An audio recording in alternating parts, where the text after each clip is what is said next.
నమస్తే, welcome to big TV. నేను మీ గౌతమి. ముందుగా బిగ్ టీవీ ప్రేక్షకులందరికీ కూడా రక్షాబంధన్ శుభాకాంక్షలు.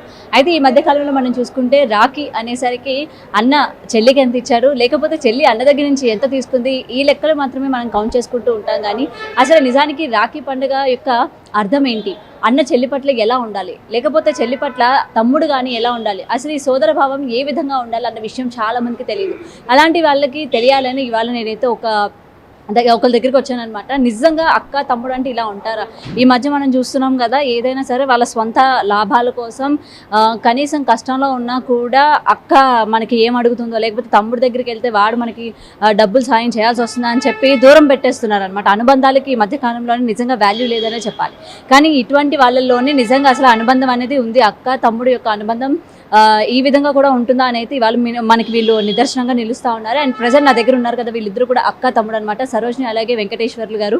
అండ్ వెంకటేశ్వర్లు గారికి ఏంటంటే కిడ్నీ పాడవడం జరిగింది. అంటే కొన్ని కారణాల వల్ల కిడ్నీలు పెరగకుండా ఆగిపోవడం అనేది జరిగిందనమాట. అయితే దాని తర్వాత అవి ఎలాగైనా సరే కిడ్నీలు మార్పిడి చేయాలి అనుకుంటే చాలా మందిని వాళ్ళు ప్రయత్నించడం జరిగింది. ఎవరు కూడా ముందుకు రాలేదు. అయితే తన సొంత అక్క ఏంటంటే తన తమ్ముడికి కిడ్నీని ఇవ్వడం కూడా జరిగిందనమాట. సో నిజంగా రక్త సంబంధం అంటే ఇలానే ఉంటుందా అని వీళ్ళు నిదర్శనంగా నిలుస్తూ ఉన్నారు. సో సరోజిని గారు మనతో పాటు ఉన్నారు, ఆవిడతో కూడా మాట్లాడతాం. నమస్తే అమ్మ, ఎలా ఉన్నారు? మంచిగా ఉన్నాం సార్. ఆరోగ్యం బాగుందా? మంచిగా ఉంది. ఓకే.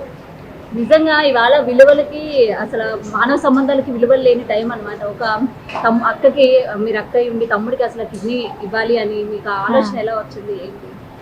మా తమ్ముడు మంచిగా ఉండాలనుకున్నాం మేడం. ఇప్పటికే జీవితంలో మేము అందరం మంచిగా ఉండాలనుకున్నాం ఆలోచన. మేము నలుగురం ఉన్నాం. మాకు అన్నయ్య, నేను, చెల్లి, తమ్ముడిన మేము నలుగురం ఉన్నందరూ మంచిగా ఉండాలని అనుకున్నాం. గందే మా కుటుంబంలో మంచిగా ఉండాలని అనుకున్నాం, అందరం అనుకున్నాం. నేను ఇస్తా అని ముందుకు వచ్చిన. అడిగారా మిమ్మల్ని? నేను మా అమ్మలో ఏం అడగాల, నేనే నిర్ణయించుకున్నా. మా తమ్ముడికి ఇట్లా ఆపరేషన్ అని తెలిసింది, ఇట్లా డయాలసిస్ పెట్టాలంట ఇవంతా అని చేసిండు, ఫోన్ చేసిండు. ఎందుకు బాధపడతా, ఏడుస్తుండు, బాగా ఏడుస్తుండు. ఎందుకురా, నేనున్నగా నేను ఇస్తాలే అన్న. నేను ఇస్తా, నీకు ఏం బాధ లేదు, నేను ఉన్నంత రోజులు నేను కాపాడుకుంటలే అని ఇచ్చేస్తాని మాట ఇచ్చేసిన. మాట ప్రకారంగా అన్ని టెస్టులు నిమిషాలు జరిగినాయి, అన్నీ చేయించుకున్నా. అలాగే మా పిల్లలతోటి కూడా మేము ఓకే చేయించుకున్నా. పిల్లలు ఓకే అన్నారా? మాకు ముగ్గురు కూతుర్లు, ముగ్గురు పిల్లలు. వాళ్ళతోటి కూడా బాగా. మా వైఫ్ లేదు సార్. హస్బెండ్ లేదా? హస్బెండ్ లేదు. ఓకే. పిల్లలు ఒప్పుకున్నారా మరి? మా అమ్మాయిలు ఒప్పుకోరు సార్. మరి తర్వాత మీకు ఎటువంటి ప్రాబ్లమ్స్ ఏమైనా ఫేస్ చేయాల్సి వస్తుంది అని చెప్పి పిల్లలు వద్దని చెప్పడం కానీ అట్లా ఏమనలే. ఇక అన్నిటికీ మామయ్య ఉండు కదా, చూసుకుంటారులే, మిమ్మల్ని కూడా చూస్తాడులే అన్న. ఇక మామయ్య ఒక్కడు మంచిగా ఉంటే అందరికి మంచి చూస్తాడులే, ఏం కాదులే, ఇక మనం ఇవ్వడం ఒకటి ధర్మంలే కానీ ఇంకేముంది మేడం, మంచిగా ఉండాలని చెప్తున్నాం. ఎవరైనా అందరు కలిసిమెలిసి ఉంటేనే మంచిది. ఇవాళ రక్తబంధం ఎందుకు వచ్చింది? అన్న చెల్లెల అనుబంధంతోటే కదా, రక్త సంబంధంతో కదా ఈరోజు కలిసేది. అందుకోసం మంచిగా ఉండాలని ఆలోచించుకున్నాం. అందరూ మంచిగా ఉంటే మనం మంచిగా ఉంటాం. ఇంకా అదే అట్లా అని ఆలోచించుకునే మేము ఇట్లా చేసిన, నిర్ణయించుకున్నాను నేను. ఇక అన్నిటికీ ఇక దేవుడే ఉన్నాడు, అన్నిటికీ ఆ దేవుడే ఉండు మేడం. ఇక అన్నిటికీ మా పిల్లలకు అయినా ఆయన పిల్లలకైనా అన్నిటి దేవుడు ఉండబట్టే నేను ముందుకు నడిచిన. దేవుడు లేనిదైతే ఏం నడవలేం కదా. ఇక నాకు అలాంటి ఆలోచన అనిపించింది మేడం. ఇక అనిపించింది, ఇక నిర్ణయించుకున్నా. సరే ఓకే, మా తమ్ముడు మంచిగా ఉంటే చాలే, చిన్న వయసు కదా, ఇక మేము భరించలేము, చూసుకుంటా ఆయన బాధ అని అనిపించింది. నా ఉద్దేశం అయితే అట్లనే అనిపించింది. మేడం. అనిపించి చేసిన ఓకే అని, మంచిగా ఓకే అయింది. సంతోషంగా ఉన్నాం మేము కూడా, ఏం పర్వాలేదు మాకు. సంతోషంగా ఉన్నాం, మాకేం పర్వాలేదు. జీవితంలో కూడా మేము ఇట్లనే ఉండాలని ఆలోచించుకుంటున్నాం. కొన్ని ఏళ్ళ సాయంత్రం కడతా మేడం. ఇంటికి పోయినాక కడతా.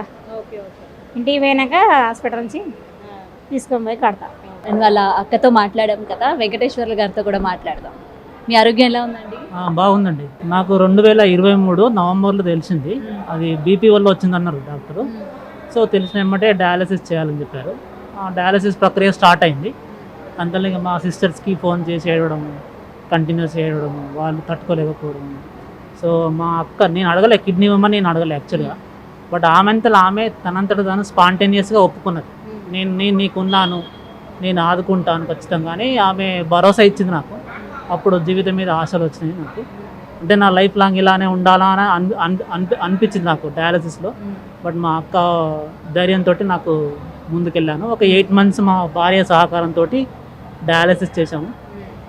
తర్వాత మా సిస్టర్ ఇంట్లో అందరితో ఒప్పించుకొని కిమ్స్ హాస్పిటల్లో ఈ నెల 1st తారీఖు ఆపరేషన్ కంప్లీట్ అయింది.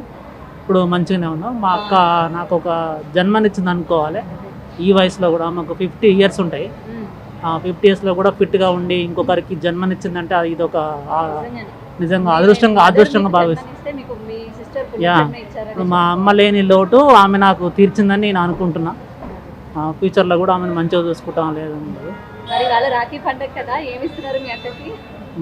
మా అక్కే నాకు గిఫ్ట్గా ఇచ్చింది కిడ్నీ. నేను నా ప్రేమని ఇవ్వాలి, అంతమించి నేను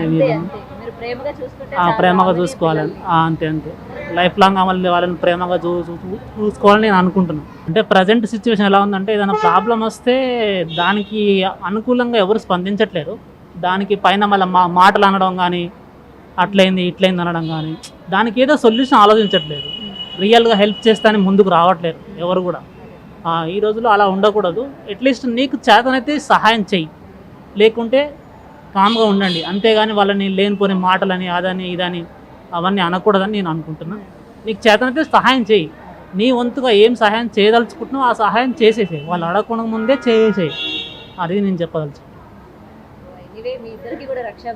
థ్యాంక్ యూ అండి. Thank you very much. And వాళ్ళ వైఫ్ కూడా ఉన్నారు. ఇప్పుడు మీరు హ్యాపీయా? చాలా హ్యాపీ, చాలా హ్యాపీ. అండ్ ఎప్పుడు కూడా మేము చూస్తూ ఉంటాం ఒక ఆడపడుచు అట్లా ఆడపడుచులు ఉన్నప్పుడు ఏంటంటే వేధించడం కానీ లేకపోతే ఇట్లా ఈ విధంగా ఉంటారు కదా. కానీ మీ ఆడపడుచుకు వచ్చేసరికి అలా లేరు అసలు. నిజంగా మీకు ఇవాళ ఎలా అనిపిస్తుంది? చాలా హ్యాపీగా ఉంది. ఎందుకంటే నాకు 2 వదినలు, వాళ్ళు ఎప్పుడు కూడా మాకు చాలా సపోర్ట్గా ఉన్నారు. ఒక బావ ఉన్నారు, కానీ వాళ్ళు ఎప్పుడైనా కలిసిమెలిసే ఉంటారు. చాలా హ్యాపీగా వాళ్ళు ఏ ఆపద వచ్చినా ఆదుకుంటారు ప్రతి ఒక్కరికి. అలానే మా వదిన కూడా ఇమ్మీడియట్లీ తను స్పందించింది, నేను ఉన్నా అనేసి భరోసా ఇచ్చింది. ఏ ఒక్కరు కూడా తను వెనకకు పోలేదు.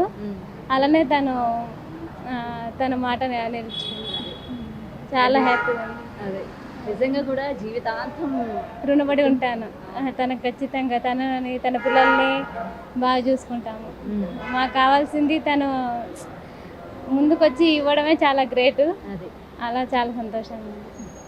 నిజంగా అందరూ కూడా ఇలాగే హ్యాపీగా ఉండాలి. అండ్ మిమ్మల్ని చూసి కూడా అందరూ నిదర్శనంగా ఇలాగే ఉండాలి, ఒక కుటుంబంలోని విలువలంటే ఇలా ఉండాలి అని చెప్పి మీ ద్వారా కూడా ప్రజలకి తెలియాలి అని చెప్పి మేము ఇవాళ మీ దగ్గరికి రావడం జరిగింది. ఇటువంటి టైంలో కూడా మాకు టైం ఇచ్చినందుకు చాలా థ్యాంక్ యూ. అండ్ మీ అందరికీ కూడా రక్షాబంధన్ శుభాకాంక్షలు. Thank you very much. అందరికీ రక్షాబంధన్ శుభాకాంక్షలు. సో ఇదండి, చూసారు కదా. ఏదైనా సరే నైతిక విలువలు అనేది అంటే మారల్ ఎథిక్స్ మినిమం మన ఫ్యామిలీలో ఉన్న ఎథిక్స్ ఏంటంటే ఎప్పటికీ కూడా మర్చిపోకూడదు అనమాట. ఏదో మనం ఏంటంటే పేరుకే తిను అక్క, పేరుకే మనకి చెల్లి, బట్టలు మార్చుకుంటూ ఉంటాము, లేకపోతే తిట్టుకుంటూ ఉంటాం, కొట్టుకుంటూ ఉంటాము. కష్టం వచ్చేటప్పుడు నేనున్నాను అన్న భరోసా ఇచ్చే చెయ్యి మనతో పాటు ఎప్పుడూ కూడా ఉండాలి. సో అటువంటిదే అనమాట ఇది. సో ఇదే కాకుండా అక్క అనేది ఎంత పవిత్రమైనదో ఇవాళ వీళ్ళ జీవితంలో మనకైతే తెలుస్తోంది. అక్క ఆల్రెడీ మనకి ఏంటంటే వెంకటేశ్వర గారు చెప్పారు కదా, అమ్మ జన్మనిస్తే వాళ్ళ అక్క పునర్జన్మనిచ్చింది అని చెప్పి. సో ప్రతి ఒక్క బ్లడ్ రిలేషన్స్ కూడా ఇలానే ఉండాలి. ఏదైనా సరే సాయం కావాలి అని చెప్పి చేయి చాపితే వెంటనే రెస్పాండ్ అవ్వాలి. ఎందుకంటే ఇవాళ బయట వాళ్ళకన్నా ఇంట్లో వాళ్ళే ముందొచ్చి నిలబడాలన్నమాట. ఎందుకంటే ఇప్పుడు మనం చూసుకుంటే ప్రతి ఒక్కరు కూడా ఏంటంటే కష్టం అనగానే దూరం పారిపోతూ ఉన్నారు. అది రిలేటివ్స్ అయినా సరే లేకపోతే బయట వాళ్ళు అయినా సరే. సో ఇటువంటివి ఏంటంటే మనకి అప్పుడప్పుడు కనువిప్పు కలిగేలాగా చేస్తున్నాయి అని కూడా తెలుస్తోంది. సో ఏది ఏమైనా సరే ప్రతి ఒక్కరు కూడా రక్త సంబంధాలకి విలువలు ఇవ్వాలి. కష్టం అని వచ్చేటప్పుడు వెంటనే ఆదుకోవాలి. తనవంతు సాయం తను చేయాలి అని అయితే డెఫినెట్గా కోరుకుందాం. అలాగే ప్రేక్షకులందరికీ కూడా మరోసారి రాఖీ పూర్ణిమ శుభాకాంక్షలు. For more videos like this, subscribe Big TV channel.